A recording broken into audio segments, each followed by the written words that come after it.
Hi, I'm Drew, Application Engineer with SKF. In this video, we'll be covering data analysis and reporting with your Baker AWA. So let's go through the parameters. We have the temperature at which the stator was at the time of test that was entered. Even if you enter in degrees Fahrenheit, the value is saved as a degrees Celsius measurement. The next section is the resistance status. The first three rows are reserved for resistance testing with the high voltage leads, which is far less accurate. If you test with the low voltage leads, as recommended, your values will be included here. First for lead 1 to 2, then 2 to 3, and then 3 to 1. The measured value will be on the left, and then the temperature corrected value will be on the right. The max delta R, or resistive imbalance percentage, is listed next.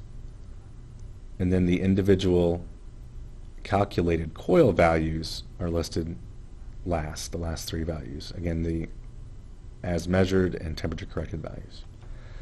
Then we have the Megome status, so the voltage at which the Megome test was performed, the leakage current at the end of 1 minute, the calculated resistance, which is in megohms, is given next. This is simply the voltage divided by the leakage current. Remember that the current is in microamps. And then finally, the temperature corrected value is below that. And the next section would be the PI or DA. If it passes, of course, we'll have the green pass. If there was a failure, it would be red or yellow for caution, with the additional information listed in the block.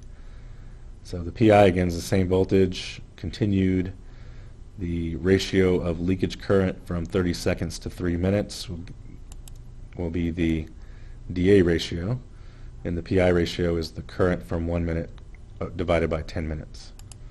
We'd like to see these values greater than 2 ideally, but in the field it could be much lower.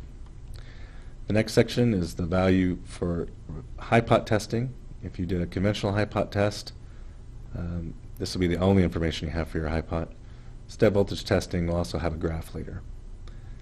This is the test voltage that we achieved, the final test voltage we achieved, the leakage current at the end of the final step, or the 1 minute hypot, the calculated resistance, and the temperature corrected value.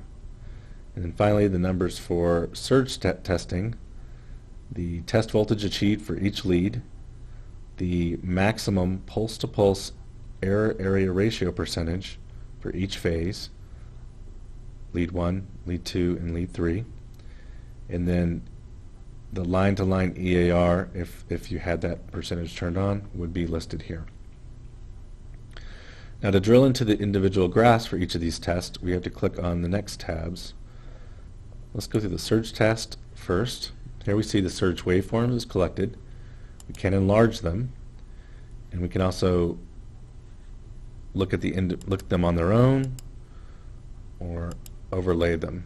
Now in this case we're seeing the evidence of rotor influence, and the lines don't line up. We can also look at the nested view, how the waveforms grow within each other. This is sometimes indicative of stability as well.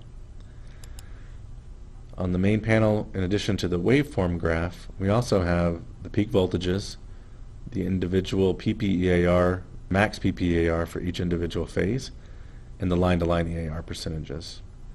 We can click on the EAR graph to see the pulse-to-pulse EAR graph over the entire test.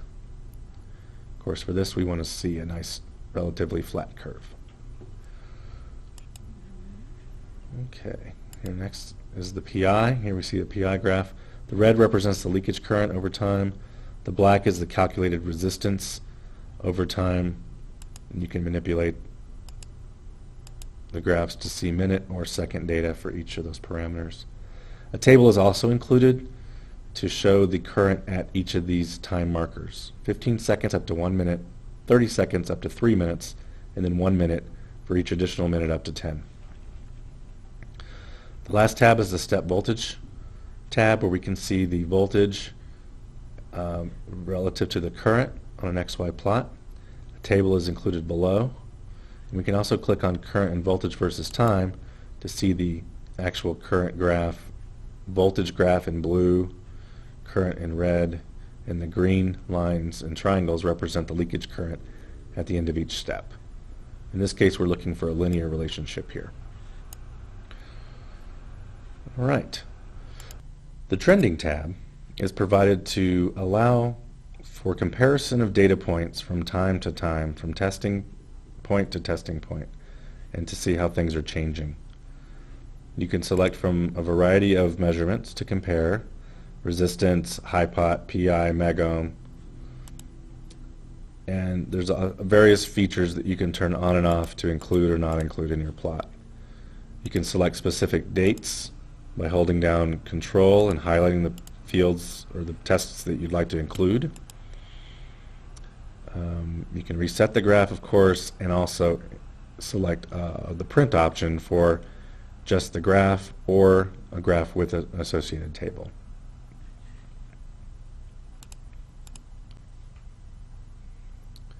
To generate a report, we simply click the print icon or click File, Print to bring up the report generator. There are several methods to select tests to include in the report. You can either select the current motor test result that's selected here, or you can select multiple tests by using a date range or specific locations and asset numbers from your machine tree.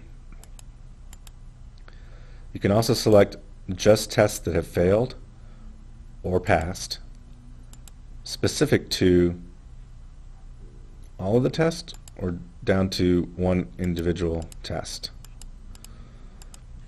For this demonstration, I'll select current motor test result. So we can include a report title. We'll include a title called Demo Report. You can check this box to include the tester information. That's the serial number, calibration information. And then there's a variety of different templates that you can select to include in your report.